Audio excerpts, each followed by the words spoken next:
Hello and welcome everyone. I'm Taklai, and the following is an interview that I just did with Kassa. Kassa is a human rights campaigner, and she's from ICHREE. And the interview is about her effort to have the mandate of the International Commission of Human Rights Experts on Ethiopia to be extended. The UN Human Rights Council is going to decide on the fate of the mandate on Wednesday, and she has been trying to mobilize people and resources to convince member states to vote for the extension. And please do watch the interview, and it would be wonderful if you could help us spread the message around, because it's very important that we try our best to get the message across.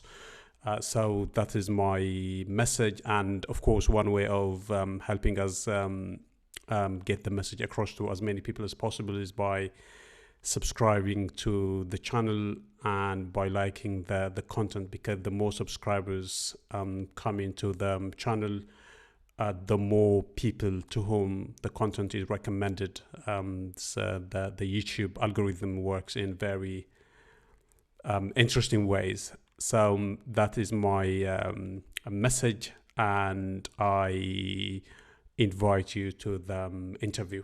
Thank you. Bye-bye.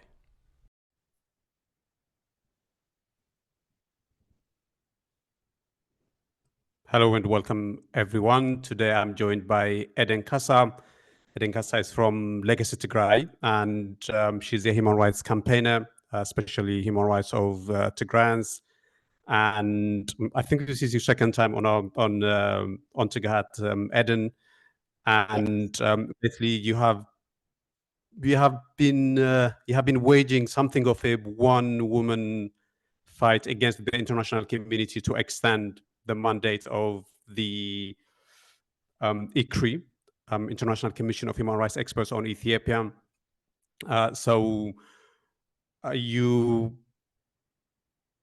You're going to give us a bit of an update in terms of what is happening with ICHREE, and there is a major decision to be made, I think, on the 4th of October about its mandate. And there's a lot of things that you want people to do. We're going to talk about that as well. So welcome to Tighat, Eden. Thank you, Taklai. Thank you for having me. Yes, it is my second time. It's been a many women and many men show, actually, but it's been a little bit difficult. I think it's just a hard fight to have. That's why it just feels that way. But thank you everybody for having me.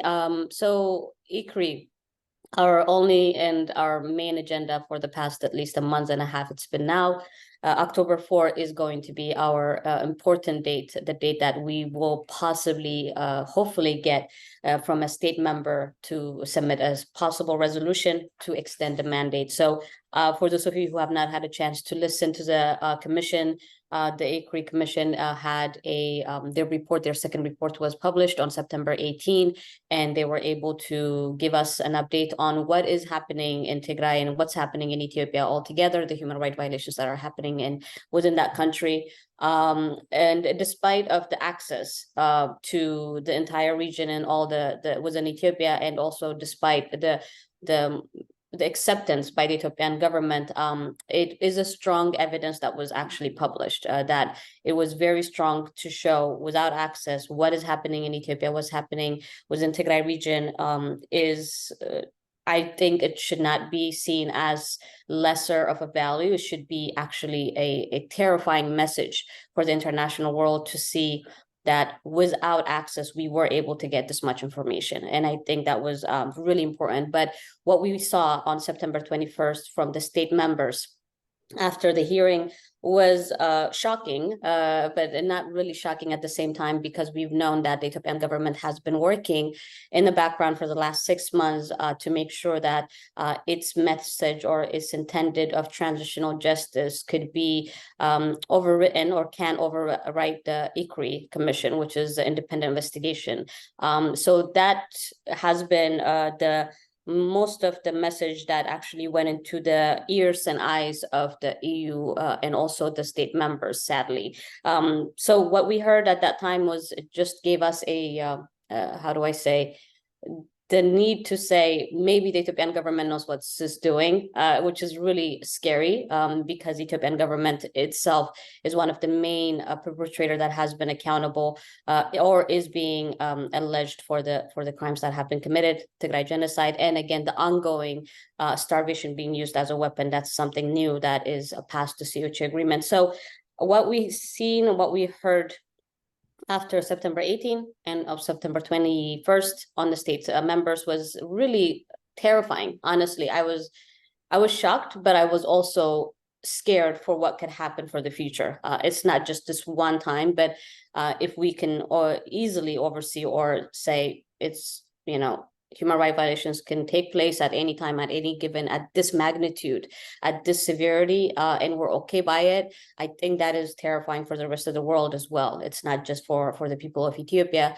together. So it sends the wrong message to stand by any government that is being, that has been committing a genocide on the 21st century. So that was it. I guess that was my first initial response, and also even reaction to it. This is not good. This is all not good together. Yeah. So if you can zoom out a little bit, Eden, for people who might not have been tuned into to developments in Tigray, ICHREE is a UN mandated commission. It was set up, I believe, in 2021 to investigate crimes allegedly committed by all parties to the war on Tigray. And it published its first preliminary report last year. And it said then that serious crimes, crimes against humanity, war crimes, ethnic cleansing, and a number of other things had been committed by Eritreans, by Amhara forces, by Ethiopian forces, and I think to a lesser extent by Tigrayan forces. And because the investigation that had been done wasn't enough, its mandate was extended by 1 year. And as a result, it published its second preliminary report again on the 21st of September. And the reports, as you just described, are very, very grim. Crimes against humanity, war crimes, ethnic cleansing, and underside, the targeting of men and boys, and a number of other things again.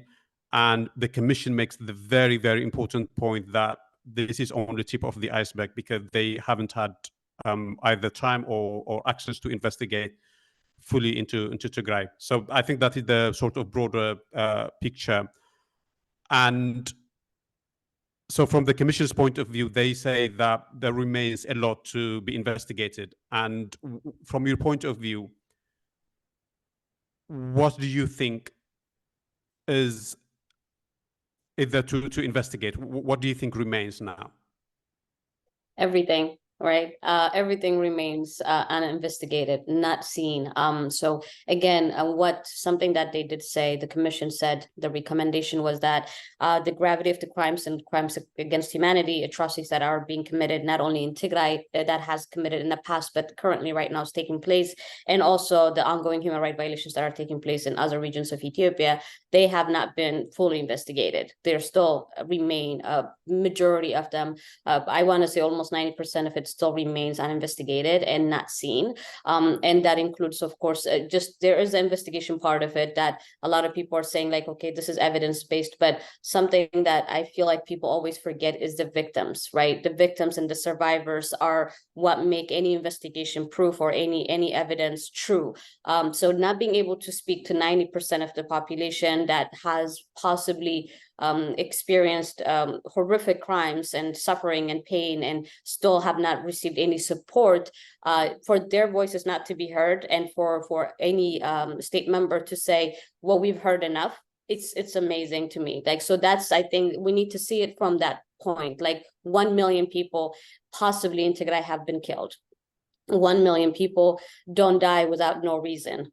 1 million people don't get killed without any reason. There is a reason behind that, and that reason needs to be found. That reason needs to be investigated. And so, and also all the human rights violations that are happening in other regions of Ethiopia. Why is it happening? right? Like these things cannot be just simply as there's always a war in Ethiopia. We can't say that. That is not that's an excuse. That's a cover up that just seems to be easier to look away. But what is happening within Ethiopia needs a thorough, impartial, credible investigation, and that only investigation will be coming from the ICHREE Commission for really many reasons, because what we want is someone to come into Ethiopia and to actually have a chance to witness or to see, to interview, to do the appropriate time, the appropriate tools that is needed for credible investigation, followed by the funding that is needed, right? Like, so there's all that goes into an investigation or independent investigation. So that is one of the main reasons. And then the second part of it that we're saying it's really important is that, like, we have the lack of the domestic, of course, was an Ethiopian standpoint, that they have not taken any accountability measures. Yes, Ethiopia continues to say that I have transitional justice or COHA agreement, the Pretoria agreement.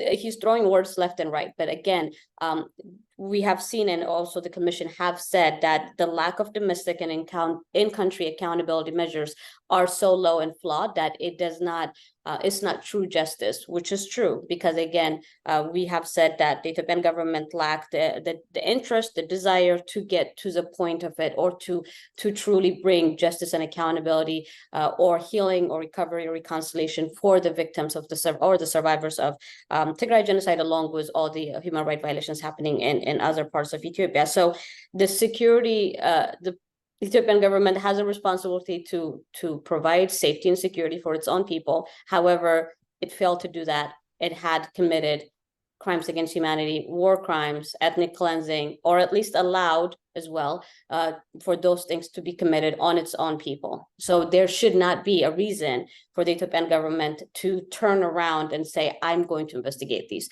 because that very same entity is responsible for these crimes. So that's why we're saying the ICHREE Commission, to me, is the only true and the only way to get to the bottom of what has happened in Ethiopia and what could happen in the future, and also to prevent what could happen in the future. Because when you leave things uninvestigated, when you leave perpetrators just roaming around in the city without any accountability, any measure, or anyone not being taken into account for their crimes that they have committed, it will repeat again. This is as simple as it can get. Any criminal that does not answer for its crimes will repeat its crimes again, and that is what the Ethiopian government will be doing, for that matter, and is doing right now. But also that will be the message, and the state members will be allowing for those crimes, for future crimes, to repeat themselves, or atrocities to repeat themselves. So that was at least one or two of the commission's recommendation at the end of it, when they said, you know, despite of this report, that we have the second report, this is what we think, right? And so these were some of the points that they did mention.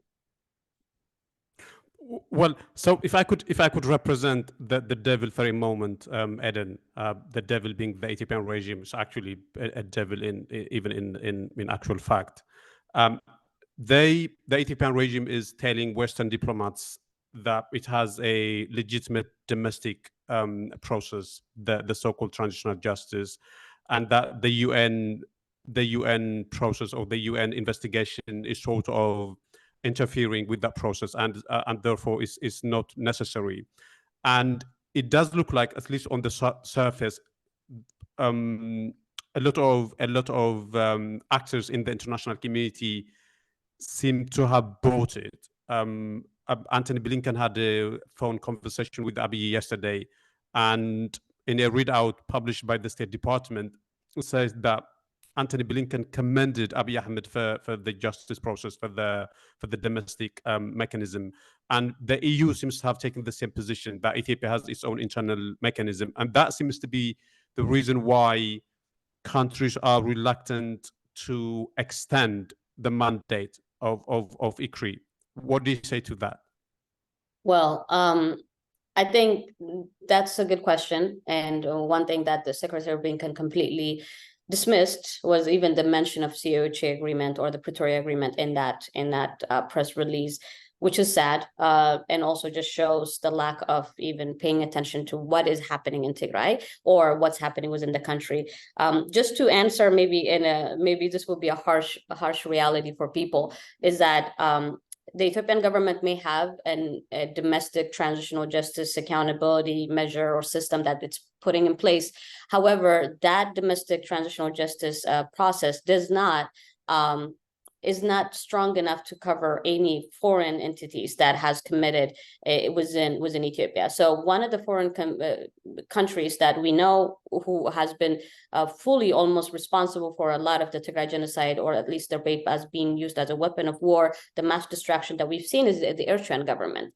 So the Ethiopian government has no capacity or the strength or the capability to actually do that domestic investigation that we're saying to any foreign entities, one being Eritrea. But let's go back to a few months ago, or at least a year or 2 years ago. We had over at least 10 countries, 10 foreign countries that supported the Ethiopian government. 10 countries that helped with drones, with weapons, with mercenaries. So these countries, honestly, if we're going to be honest about it, some of these countries are in the state members. Right? These are the state members that supported the Ethiopian government to commit Tigray genocide. So yes, of course, when you have a transitional justice system that is only led by the Ethiopian government, or is placed by or created by the Ethiopian government to do the investigation within the country, it does not have the capacity to cover any investigation of foreign entities, or to actually prosecute any foreign entities. So what does that do? That actually leaves every other country that has participated in willing to commit crimes against humanity, or to allow the Ethiopian government to commit crimes against humanity, like the UAE, we've seen that, Turkey, we've seen Israel, all these countries that have supported the Ethiopian government to commit crimes against humanity on its own people will be left on, they will not be held accountable for these crimes, right? So you have a transitional justice. If you say, I will clean my own house, you will only clean your own house. You have no capacity to clean anyone else's, or you can't really hold anyone else accountable. So yes, the Ethiopian government is very good at putting on smokes and mirrors, is very good at making deals and backdoor deals. It's not about what they put in the front and saying transitional justice, this and that, but there are major deals, and the UN has become very politicized to the point that right now Russia and China are more important to Ethiopia as opposed to the rest of the world. But then now the rest of the world is trying to get Ethiopia. So what happens? What cost? And that seems to be at the cost of the Ethiopian citizens and the Ethiopian people. So that's the reality of it. Like, if we're going to be honest about it, I think if these countries truly care about what they preach and what they're saying about human rights violations or international human rights law, I think the least they could do is, I don't know, follow the policy and the rules that they have written themselves. That's what I could say. Well, so you say that the what the Ethiopian regime has been doing and saying is smokes and mirrors, and I think that's a fair point.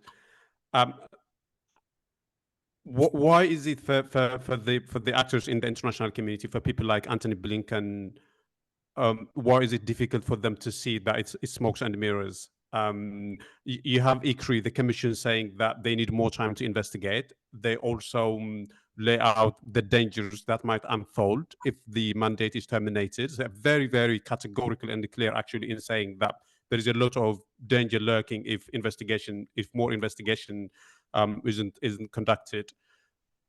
So on the face of it, it would seem like people would see the point of extending the mandate. It would seem very, very commonsensical.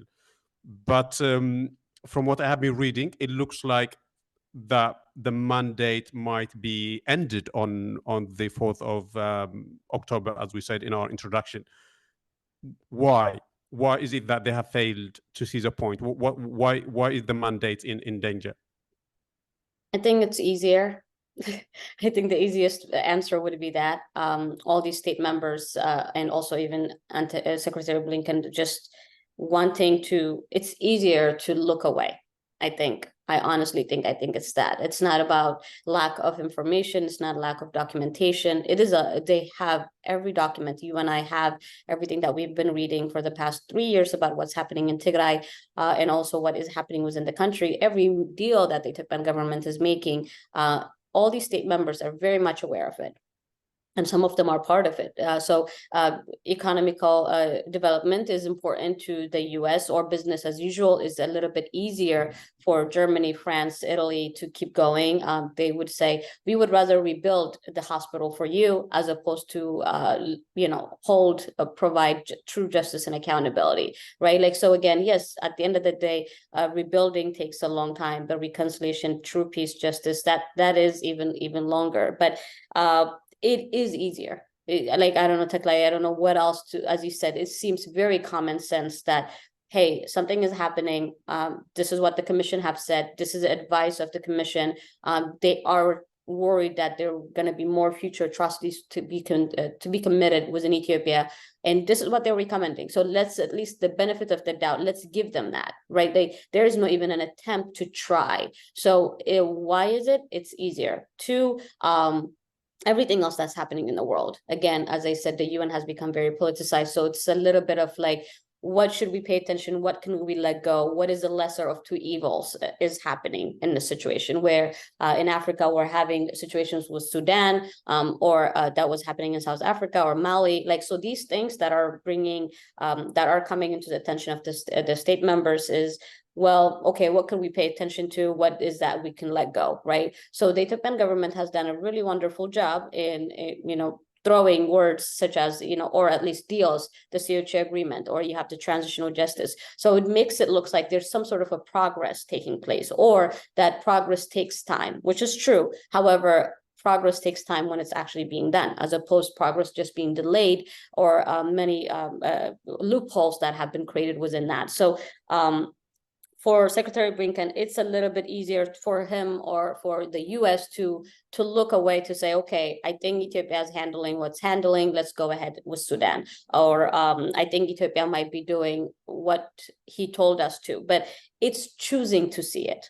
I mean, it really is a choice. It's a choice. And also, I've been saying it repeatedly, it does not affect these state members. I mean, yes, of course, what affects them is when they don't have that partnership, that relation, right? Like when Ethiopia is no longer part or is in relationship with US, that US suffers, or vice versa, whatever it is that they do get that profit out of it. However, the rest of it, though, what we're seeing was in Tigray, for example, just to give an example, the starvation, the lack of education, the lack of medical care, rape being used still as a weapon right now, starvation being used as a weapon, and also the ICHREE agreement not being implemented. Her refugees or her people are still like living in IDP centers.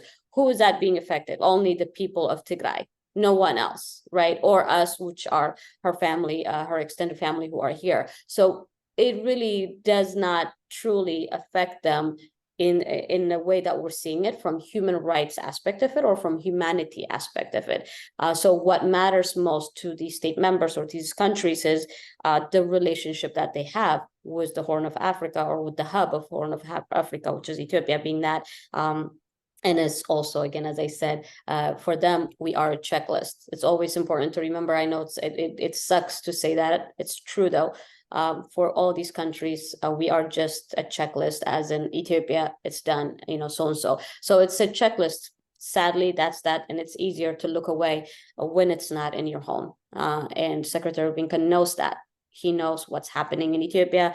And it showed when he didn't even bother to mention the ICHREE agreement on that press release, even for show, at least even for pretending to actually post it there as well, would have been something smart to do, but he didn't.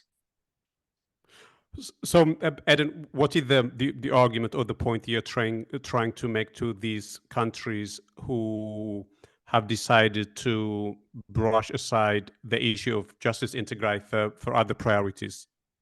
What is that point that you're trying to make to them?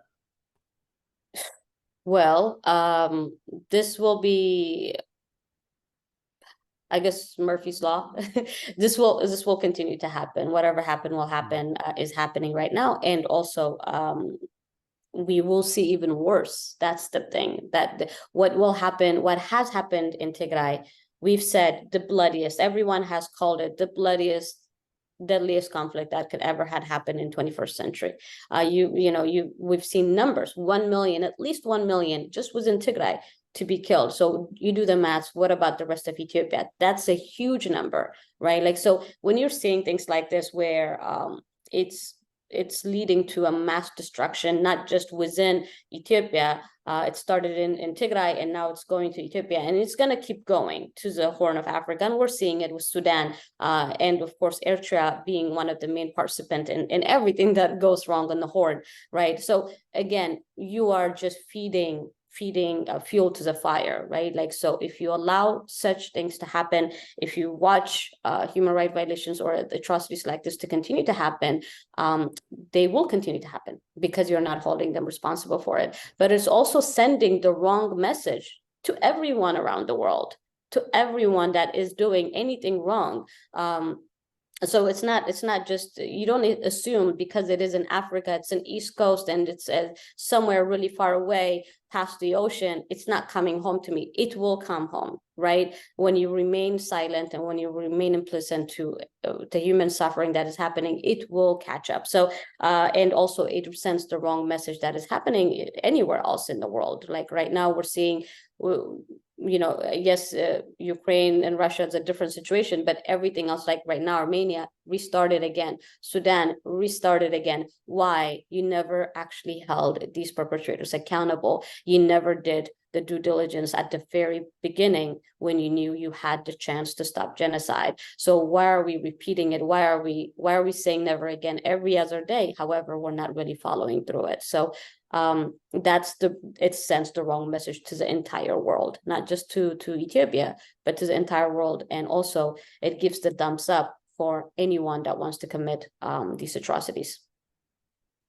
So as I said earlier, Eden, you have been leading this campaign to push member states to vote for the extension of the mandate, and you have been writing emails and a lot of other things to senators, to other entities. And what are the response been so far? What is your impression of how they are responding to it? Is there anything that you could report in that front?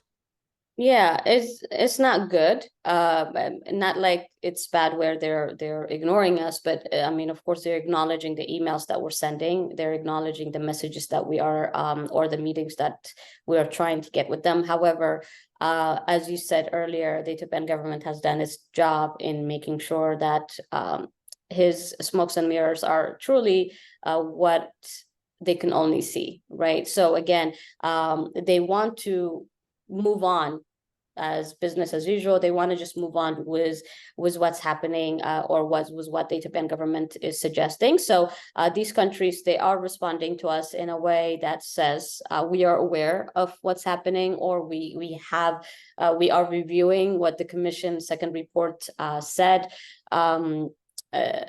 or we need you to reach up to a higher up, so that way we can all stand in unity. So there seems to be a lot of, for example, with African countries or African states, it's the African Union, right? They were saying if the African Union can do a mass message to all of us, we'll go with that, right? Like, so it seemed to be it's like a popularity contest. It's really it's amazing. If she does it, I'll do it. If he doesn't, then I can't be the only one standing alone. So that's where we are trying to divide these countries or the state members, and so that way we can truly show them what is happening and get them a chance to hear us. It may not be all the victims and survivors within Tigray and also Ethiopia that they are interviewing or seeing, but we're the tunnel, right? We're being their voices. So we're trying to get them to see the future of it, and not just right now what's happening. And that's one of my main worries, is that they think things can get better by the messages or the methods or the system that the Ethiopian government has put place. So we are recording this on the 30th of September, and the decision on whether or not they will extend it is going to be made on the 4th of October. So I think there are we have 5 or 4 days. What are you calling people on to do now to influence their decision? Well, we have not stopped what we were doing, which was making sure that we're following up with any positive per se messages that we received. So we're following up with those emails. We are calling and emailing these state members repeatedly for those who are completely ignoring us or not responding. There are still ongoing protests that are taking place. There are some door-to-door knockings taking place. So what we're trying to show is, and I do appreciate what the international world, some of our allies and the people who stand with human rights are doing, which is sending letters and sending publications and saying the European Union must ensure that you began this and you are on the right road. Please make sure that you continue, or you extend this mandate, or you push the state members so they can continue this mandate. So our work didn't stop. We're hoping by September 4 we do hear some response of a positive. I am in favor of putting a resolution from any state member, but even if we don't, we are not there yet to quit.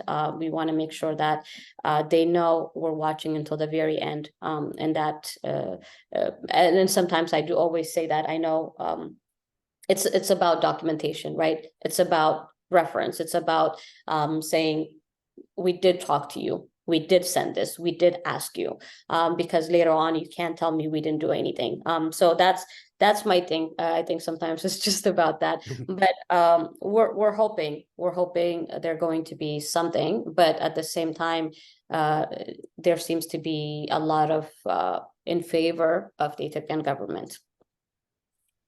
And what is your message to the people who will make the actual decision on October 4th, and to other entities, maybe to the UN, to other countries who have an indirect way of nudging the decision one way or the other? What is your general message to them, let's say to the international community? Yes. Well, I think I asked that, the recommendations that have been given by the Commission are that they do understand that is the only way, one, to make sure that the voices and the victims of survivors within all Ethiopia, the people, the citizen of Ethiopia, can get a true justice and accountability for any of the crimes that have been committed. That is the only one way that we have. And that I asked the European Union definitely to ensure that the ICHREE mandate is renewed, no matter what way or another, to convince and also to ensure that the state members stand with humanity, and that there needs to be the ongoing investigation.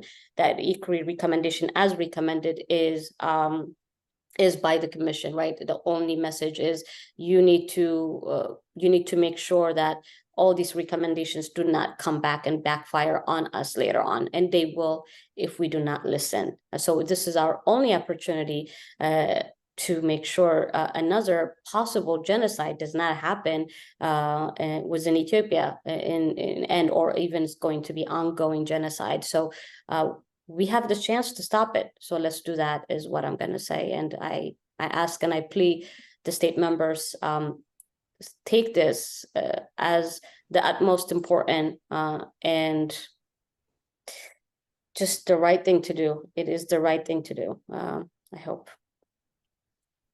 Well, that's from me, Eden. But if you think there is a point that we forgot, please feel free to raise it. Sure. I don't think there's anything that we may have forgotten, but what we're going to do is we're hoping that on Monday as well, we're calling all European Tagaru community and European allies of friends and families of Tigray, along with all the US and Canada, that we are hoping to do a telemarketing and also telethon, kind of, where we're calling embassies and state members again to remind them that we have about 2 to 3 days left. And I think they're acknowledging it. They're seeing our calls, and what we're saying is we are here to remind you that we cannot remain silent when genocide is taking place, and never again should be given a true meaning. So we're going to be announcing additional tasks for all our allies. So I just want to say thank you for those of you who are always responding to us and willing to take one step next. But continue to fight. We have 4 days,